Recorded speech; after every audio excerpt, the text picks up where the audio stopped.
நாம் விடுவிக்கப்படுதல் அல்லது தப்புவிக்கப்படுதல் அல்லது காப்பாற்றப்படுதல் என்கிறதான நிலையில தான் அந்த ரட்சிப்பு என்கிற வார்த்தையினுடைய அர்த்தமாக இருக்கிறது. அப்பொழுது தேவன் இந்த அக்கினி சூளையிலிருந்து தங்களை தப்புவிக்க முடியும், தங்களை காப்பாற்ற முடியும் என்கிறதான அந்த விசுவாசம் அவர்களுக்கு இருந்தது. அவர் இந்த உலகத்திலே வந்ததனுடைய பிரதானமான நோக்கம் நம்மை எதிலிருந்து ரட்சிப்பதற்காக வந்தார் என்று கேட்டால், நம்முடைய பாவ வாழ்க்கையிலிருந்து, நம்முடைய பாவ ஜீவியத்திலிருந்து நம்மை காப்பாற்றுவதற்காக, ரட்சிப்பதற்காக அவர் வந்தார் என்று தேவனுடைய வசனத்திலே படிக்கிறோம்.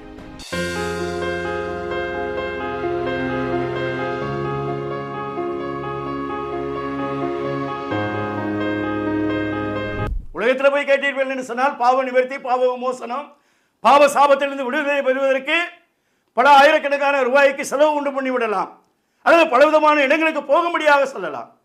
ஆனால் நீங்க எங்கேயும் போக வேண்டாம். நீங்க இருக்கிற இடத்திலேயே ஆண்டவராக இயேசு கிறிஸ்து ஒருவர் தான் என்னுடைய பாவ பரிகாரி, அவர் தான் என்னுடைய பாவத்துக்காக மரித்து அடக்கம் செய்யப்பட்டவர், அவர் சிலுவையிலே சிந்தின இரத்தத்துடைய புண்ணியத்தினாலே எனக்கு பாவ விமோசனம் உண்டு என்று சொல்லி நீங்கள் எளிய நிலைமையிலே விசுவாசிப்பீர்கள் என்று சொன்னால் நீங்கள் ரட்சிக்கப்பட முடியும். நாம் எங்கே அவரை விசுவாசிக்க வேண்டும்? பைபிள் எழுதியிருக்கிறது. அந்த ரோமர்கள் நிருபம் 10வது அதிகாரம் அதில் 9வது வசனத்தில் எழுதியிருக்கிறது, கர்த்தராகிய இயேசுவை நீ உன் வாயினாலே அறிக்கையிட்டு தேவன் அவரை மரித்தோரிலிருந்து எழுப்பினார் என்று உன் இருதயத்தில் விசுவாசித்தால் ரட்சிக்கப்படுவார். எங்க விசுவாசிக்கணும்? தலையில் இல்லை, இருதயத்தில். நம்முடைய உள்ளத்தில், ஆண்டவரே நான் ஒரு பாவி, நான் செய்த பாவத்தினாலே வாழ்க்கையிலே சீரழிவு, சமாதானம் இல்லை, சந்தோஷம் இல்லை, ஒரு நிம்மதியற்ற நிலைமையிலே வாழ்வதை காட்டிலும் சாவதே மேலென்று தற்கொலை முயற்சிக்கு போக விரும்புகிறேன், ஆனால் நீர் என்னை ரட்சிக்கக்கூடிய இரட்சகர் என்று சொல்கிறார்கள். ஆண்டவரே நான் உம்மை விசுவாசிக்கிறேன், என்னுடைய பாவத்தை என்னுடைய சாபத்தையும் மன்னியும், உம்மை என்னுடைய இரட்சகராக என்னுடைய தெய்வமாக நான் என்னுடைய இருதயத்தில் ஏற்றுக்கொள்கிறேன் என்று சொல்லுவீர்கள் என்று சொன்னால் ஆண்டவர் உங்களை ஏற்றுக்கொள்வார். உங்களுடைய பாவத்தையும் சாபத்தையும் அவர் இந்த மாதிரியாக மன்னிப்பார். எனவே இங்கே வாசிக்கிறோம், இருதயத்திலே விசுவாசிக்க வேண்டும். அதே ரோமர் 10ஆம் அதிகாரம் 11வது வசனத்திலே வாசிக்கிறோம், அவரை விசுவாசிக்கிறவன் எவனோ அவன் வெட்கப்படுவதில்லை என்று வேதம் சொல்லுகிறது. அருமையானவர்களே, பாவத்தினாலே தலை நிமிர முடியாமல் வெட்கக்கேடாக வாழுகிறீர்களா? பலவிதமான இடங்களுக்கு போய் பலரை நம்பி வாழ்க்கையிலே வெட்கத்தோடு கூட ஜீவிக்கிறீர்களா? கர்த்தராகிய இயேசு கிறிஸ்துவை விசுவாசிக்கிற எவனும் வெட்கப்படுவதில்லை என்று நாங்கள் சொல்லவில்லை, அழியாத மாறாத வேதம் சொல்லுகிறது. இன்றைக்கு உலகம் முழுவதிலும் ஆண்டவரை விசுவாசத்தை ஏற்றுக்கொண்ட தெய்வத்துடைய ஜனங்கள் எண்ணிலடங்காதவர்கள் இருக்கிறார்கள். யாரையாவது ஒரு 10 பேரை கூட்டிக் கொண்டு வந்து நிறுத்தி, இவர்கள் இயேசு கிறிஸ்துவை விசுவாசித்ததினாலே, இயேசு கிறிஸ்துவை ஏற்றுக்கொண்டதினாலே இவருடைய வாழ்க்கை சீரழிந்து போய்விட்டது, நாசமாய் போய்விட்டது, ஒரு வெட்கக்கேடான நிலைமை வாழுகிறார்கள் என்று சொல்லி இதுவரைக்கும் யாரும் சொல்லல, சொல்லவும் முடியாது, சொல்லவும் கூடாது. எனவே வெட்கப்படாத ஒரு வாழ்க்கை வாழ்வதற்கு, ஒரு தலை நிமிர்ந்த வாழ்க்கை வாழ்வதற்கு, நம்மை கட்டி வைத்திருக்கிற பாவ சாபத்திலிருந்து விடுதலையாவதற்கு கர்த்தராகிய இயேசு கிறிஸ்துவை விசுவாசியுங்கள். விசுவாசத்தின் மூலமாக நாம் அந்த மாதிரியாக ரட்சிக்கப்பட முடியும். இந்த ரட்சிப்பு இலவசம். இந்த ரட்சிப்புக்காக நீங்கள் காணிக்கை பணம் கொடுக்க வேண்டியதில்லை. பைபிள் எழுதியிருக்கிறது, ரோமர்கள் நிருபம் 3ஆம் அதிகாரம் 24வது வசனத்திலே நாம் வாசிக்கிறோம், இலவசமாய் அவருடைய கிருபையினாலே கிறிஸ்து இயேசுவில் உள்ள மீட்பை கொண்டு நீதிமான்களாக்கப்படுகிறார்கள். இலவசமாய் என்று வேதத்திலே வாசிக்கிறோம். அருமையானவர்களே, பாவ நிவர்த்தி, பாவ விமோசனம், ஒரு ஆசீர்வதிக்கப்பட்ட வாழ்க்கை வாழுவது, தேவன் உங்களை ரட்சிப்பதற்கு ஆவலாக இருக்கிறார். அது இலவசம். நீங்கள் செய்ய வேண்டிய ஒரே காரியம் விசுவாசம்தான். அதோடு மாத்திரமல்ல, தேவன் தம்முடைய கிருபையினாலே என்ன செய்கிறார் என்று கேட்டால் நம்மை ரட்சிக்கிறார். எபேசியர்கள் நிருபம் 2ஆம் அதிகாரம் 8-9 கிருபையினாலே விசுவாசத்தை கொண்டு ரட்சிக்கப்பட்டீர்கள், இது உங்களால் உண்டானதல்ல, இது தேவனுடைய ஈவு. இப்போ ரட்சிப்பு இலவசமானது, ரட்சிப்பு தேவனுடைய கிருபையாக இருக்கிறது.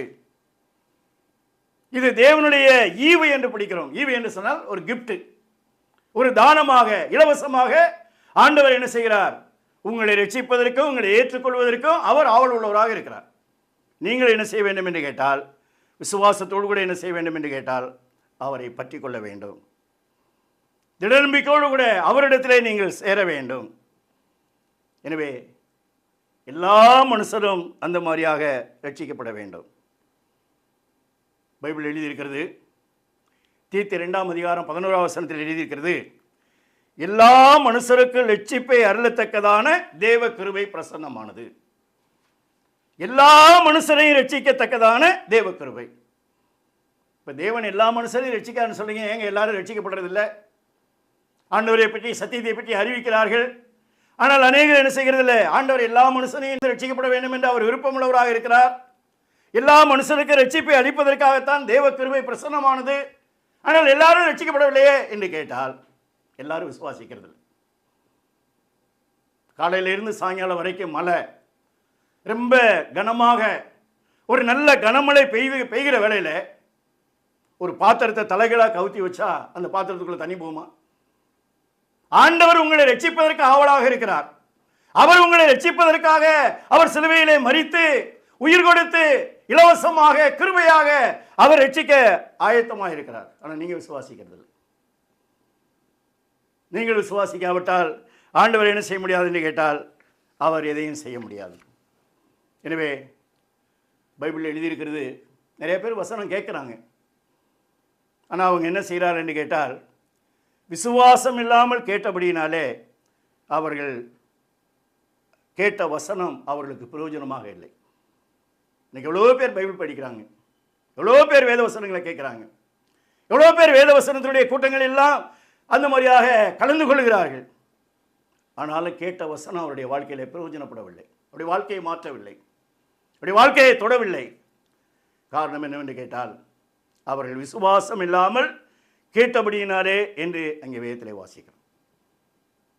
எனவே அருமையானவர்களே, இன்றைய இரட்சணிய நாள், இப்பொழுதே அனுக்கிரக காலம்.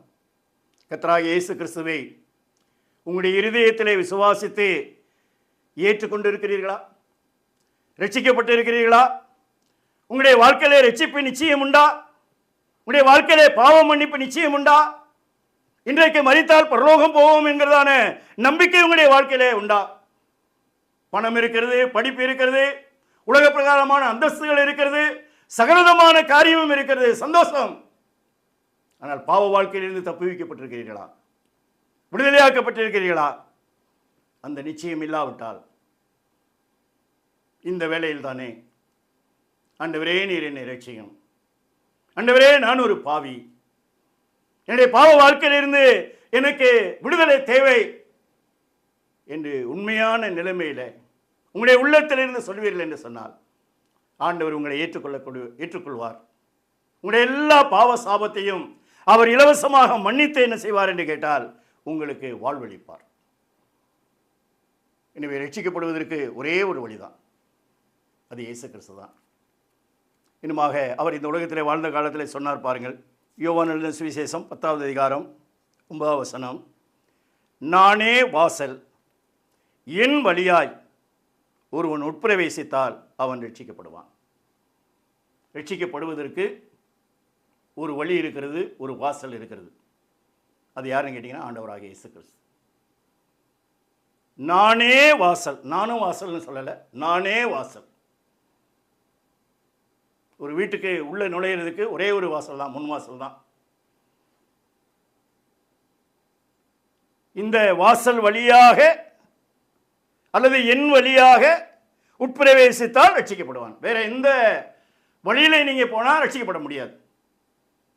ஆனால் உலகம் சொல்லும், அந்த வழியில் போனால் இந்த வழியில் போனால் நீங்கள் காப்பாற்றப்படுவீங்க, விடுவிக்கப்படுவீங்க, தப்பி வைக்கப்படுவீங்கன்னு. ஆனால் அது ஏமாற்றுகிற வேலை. ஆனால் இயேசு கிறிஸ்து சொல்கிறார், நானே வாசல், என் வழியாய் ஒருவன் உட்பிரவேசித்தால் அவன் ரட்சிக்கப்படுவான் என்று வேதத்திலே வாசிக்கிறோம். நீங்கள் இந்த பழைய ஏற்பாட்டில் படிப்பீர்கள் என்று சொன்னால், நோவா என்கிற ஒரு தேவனுடைய மனுஷனுடைய காலத்தில், அந்த காலத்தில் மனுஷனுடைய அக்கிரமம் அதிகமாக பெருகி அவருடைய இருதயத்தினுடைய நினைவு தோற்றமெல்லாம் மிகவும் பொல்லாதாக இருந்தது. அப்பொழுது தேவன் இந்த உலகத்தை அழிப்பதற்கு அவர் சித்தம் கொண்டார். அவர் நீதி உள்ளவர், ஆகையினாலே அவர்களை அழிப்பதற்காக அவர் சித்தம் கொண்டார். ஆனால் அதே நேரத்தில் அவர்கள் மேலே அன்பு வைத்தார். எனவே அவர்களை பாதுகாப்பதற்காக ஒரு மிகப்பெரிய பேழையை கட்டும்படியாக நோவா என்கிற ஒரு மனிதனுக்கு கட்டளையிட்டார். அப்பொழுது நோவா என்கிறதான மனிதன் சுமார் 120 வருஷ காலம் தேவன் இந்த உலகத்தை தண்ணீரினாலே அழிக்கப் போகிறார், நீங்கள் எல்லாரும் காப்பாற்றப்பட வேண்டும், நீங்கள் தப்பி வைக்கப்பட வேண்டும், நீங்கள் ரட்சிக்கப்பட வேண்டும், அதனால இந்த பேழைக்குள்ள வாங்க வாங்க அப்படின்லாம் கூப்பிட்டார். ஆனால் ஒருத்தர் கூட வரல. எல்லாரும் பரியாசம் பண்ணாங்க, மழை வரப்போகுதான், உலகம் அழிய போகுதான் என்று. அதனால இந்த நோவாவுடைய குடும்பத்தை சேர்ந்தவர்கள் மாத்திரம்தான் 8 பேர் உள்ளே போனாங்க. அதோடு மாத்திரமல்ல, அநேக மிருகங்களும் போனது. யானை ஒரு மிக பிரம்மாண்டமான மிருகம், உருவத்தில் ரொம்ப பெருசு, அது சொல்லலை. அந்த மாதிரியாக மழை வந்தால் நான் என்ன செஞ்சிருவேன், நான் உயரமாக இருக்கிறேன், ஆயினால் நான் எப்படியாவது தப்பிச்சுக்கிருவேன் என்று சொல்லலை. அந்த யானை அந்த நோவா கட்டின அந்த பேழைக்கு இருக்கிற அந்த ஒரே வாசல் வழியாக தான் உள்ள போச்சு. அடுத்து சிங்கம், அது ஒரு ராஜா, அது என்ன செய்தது என்று கேட்டால், அதுவும் என்ன செய்தது என்று கேட்டால் அந்த வாசல் வழியாக உள்ளே போனது. அடுத்து நரி, அது அந்த மாதிரியாக தந்திரமானது, ஞானம் உள்ளது. அதே போல புலி, நான் வீரமுள்ளவன். அதே நேரத்தில் ஒரு சாதாரண சுண்டலி என்ன செய்யுதுன்னு கேட்டீங்கன்னா அது வழியாக தான் போச்சு. இந்த சுண்டலி போன பாதைக்குள்ள ராஜாவாகிய சிங்கமாகிய நான் போக மாட்டேன், அல்லது உருவத்தில் பெரிய ஆளாக இருக்கிற யானை நான் போக மாட்டேன்னு சொன்னால் வெளியில் சாக வேண்டியதான். அருமையானவர்களே, ஒருவேளை நீங்கள் நினைக்கலாம், இந்த இயேசு கிறிஸ்துவை ஏற்றுக்கொள்கிறவர்கள் ஏதோ படிப்பில்லாதவர்கள் அல்லது உலக பிரகாரமாக கஷ்டப்படுகிறவர்கள் தான் இதை ஏற்றுக்கொள்ள வேண்டும், நான் தான் மிகப்பெரிய பணக்காரனே, எனக்கு செல்வாக்கு இருக்கிறது, அந்தஸ்து இருக்கிறது, நான் அங்கே தப்பி வைக்கப்படுவேன் என்று சொல்லி கிறிஸ்துவாகிய வாசல் வழியாக நீங்கள் உள்ளே பிரவேசிக்காவிட்டால் உங்களுடைய வாழ்க்கையில அழிவு தான். பயமுறுத்துறதுக்காக சொல்லலைங்க, இதான் வேத சத்தியம். இயேசு கிறிஸ்துவும் மிகவும் தெளிவாக சொல்லிவிட்டார், நானே வாசல், நானே வழியும் சத்தியமும் ஜீவனுமாய் இருக்கிறான், என்னாலே இல்லாமல் ஒருவனும் பரலோகத்துக்கு வரமாட்டான் என்று ஆண்டவராக இயேசு கிறிஸ்து சொல்லுகிறார். எனவே உங்களுடைய வாழ்க்கையில் இருக்கிற பாவம், சாபம், அசுத்தாவினுடைய கிரியைகள், சாத்தானுடைய பிடி, இவைகளிலிருந்து நீங்கள் ரட்சிக்கப்பட வேண்டுமா, காப்பாற்றப்பட வேண்டுமா, நீங்கள் உங்களுடைய குடும்பமும் ஆசீர்வதிக்கப்பட்டவர்களாக வாழ வேண்டுமா, அவரை நோக்கி பாருங்கள். பைபிள் எழுதியிருக்கிறது, ஏசாயா 45வது அதிகாரம் 22வது வசனத்திலே நாம் இதுமாய் படிக்கிறோம் பாருங்கள். பூமியின் எல்லையெங்கும் உள்ளவர்களே என்னை நோக்கி பாருங்கள், அப்பொழுது ரட்சிக்கப்படுவீர்கள், நானே தேவன், வேறு ஒருவரும் இல்லை என்று வேதத்திலே வாசிக்கிறோம். நீங்கள் பூமியில் எந்த மூலையில் இருந்தாலும், நீங்கள் எந்த இடத்துல இருந்தாலும் நீங்கள் என்ன செய்யுங்க, அவரை நோக்கி பாருங்கள். ஆண்டவரே, நான் ஒரு பாவி, நீதானே என்னை ரட்சிக்கக்கூடிய இரட்சகர் என்று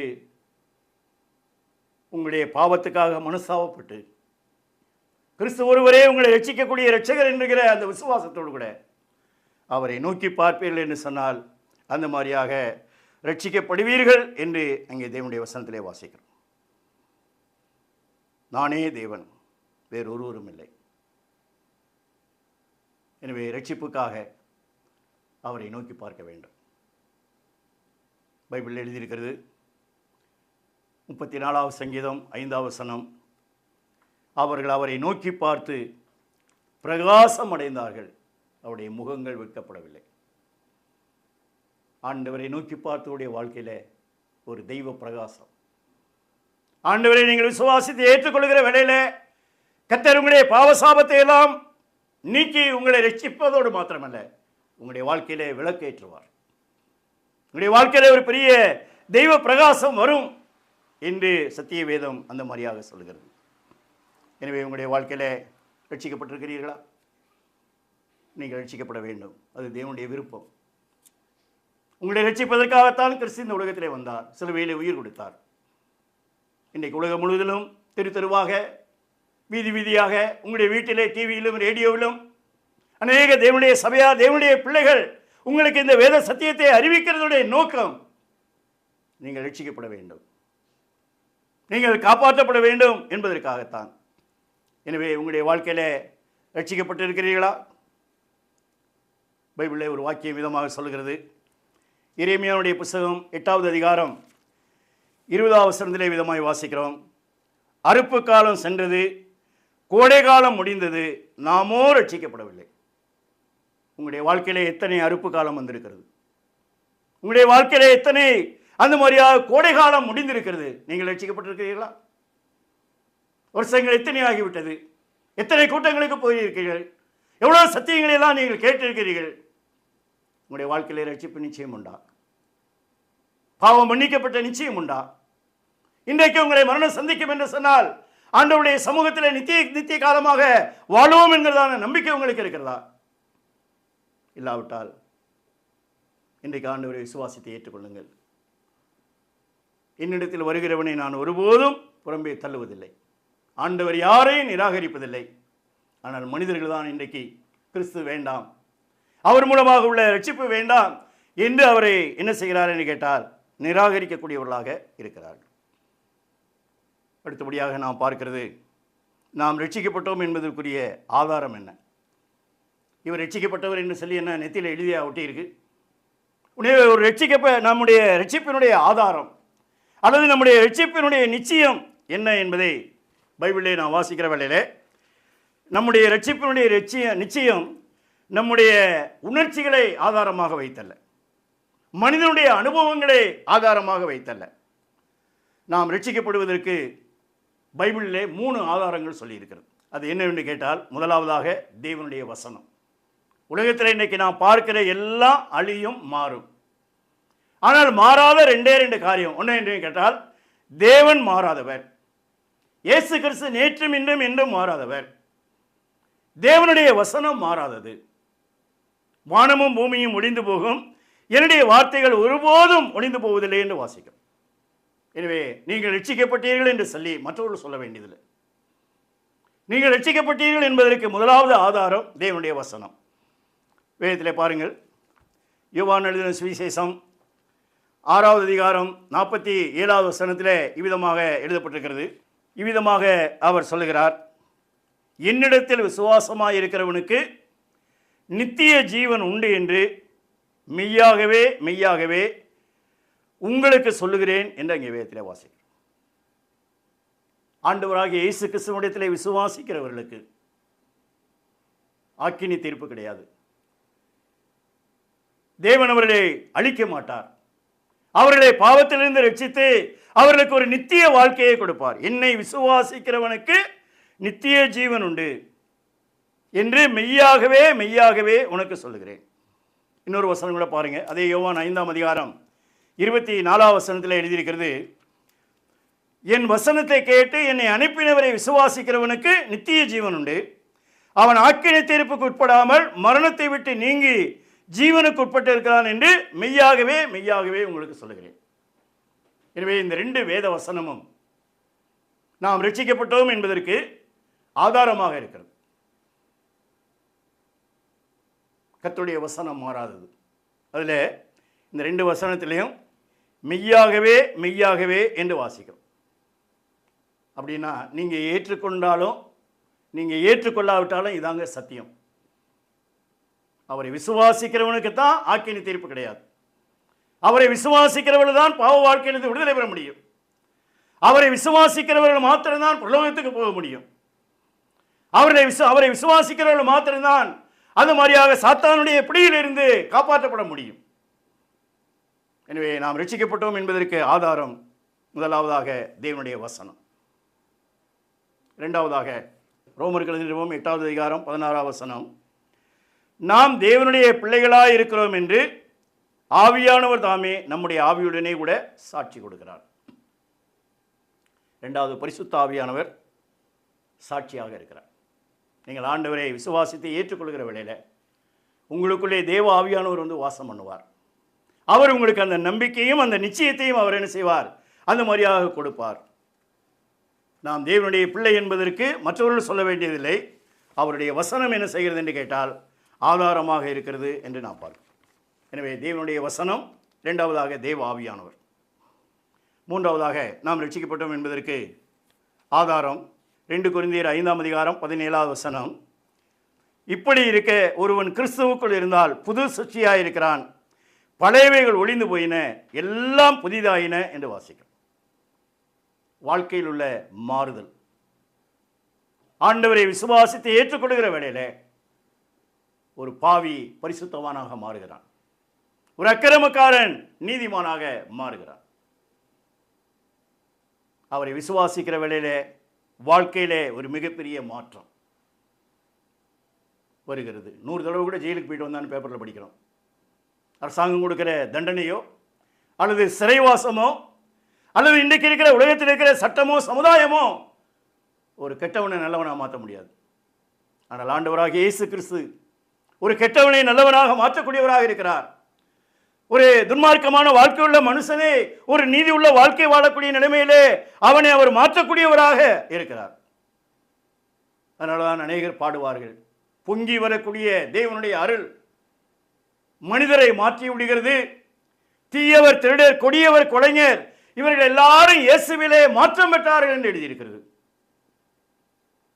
எனவே ஆண்டவரை விசுவாசிக்கிற வேளையில நம்முடைய வாழ்க்கை மாறக்கூடியதாக இருக்கிறது. நீங்கள் இதை பைபிளை படிப்பீர்கள் என்று சொன்னால் அநேக உதாரணங்கள் இருக்கிறது. அதில் 2 காரியங்களை மாத்திரம் நாம் அந்த மாதிரியாக பார்த்து முடிக்கலாம். அந்த அப்போஸ்தலர் நடவடிக்கைகள் 16ஆவது அதிகாரத்தை வாசிக்கிற வேளையில் பவுல், சீலா என்று சொல்லக்கூடிய அந்த 2 பேரையும் சிறைச்சாலைகளை கொண்டு வருகிறார்கள். அப்போ அந்த சமயத்தில் அந்த சிறைச்சாலை அதிகாரி அந்த இவர்கள் 2 பேரும் தேவனுடைய மனுஷர்கள், இவர்கள் அநியாயமாக குற்றம் சாட்டப்பட்டு இந்த சிறைக்கு வந்திருக்கிறார்கள் என்று சொல்லி இறக்கப்பட்டு என்ன செய்யலைன்னு கேட்டிங்கன்னா அவங்க காலெலாம் கழுவலை, அவங்க காயத்தை எல்லாம் துடைக்கலை. ஆனால் இவர்கள் அந்த இடத்துல என்ன செய்தார்கள் என்று கேட்டால் தேவனை பாடினார்கள், துதித்தார்கள். அவர்களுக்கு நம்பிக்கை இருந்தபடினாலே அந்த சிறைச்சாலை கதவெல்லாம் திறந்தது. ஆனால் அவங்க வெளியில் ஓடி போகலை. அப்போ அவன் கேட்டார், ஆண்டவர் மாதிரி ரட்சிக்கப்படுவதற்கு நாங்கள் என்ன செய்யணும்? கர்த்தராகிய இயேசு கிறிஸ்துவை விசுவாசி. அப்போ அந்த மனுஷன் ஆண்டவரை விசுவாசித்தான் என்பதற்கு அடையாளம் அந்த பவுலும் சீலாவும் சொல்லவில்லை, நீ உண்மையாக ரட்சிக்கப்பட்ட ஆள்னு சொன்னால் எங்களுடைய காயங்களை எல்லாம் தொடச்சி விடு, என்ன போடு அப்படின்லாம் அவன் கேட்கல. ஆனால் அவங்களே என்ன செய்கிறாங்கன்னு கேட்டிங்கன்னா அந்த விசுவாசத்தினாலே வந்த மாற்றம் அவருடைய காயங்களை கழுவினார்கள்.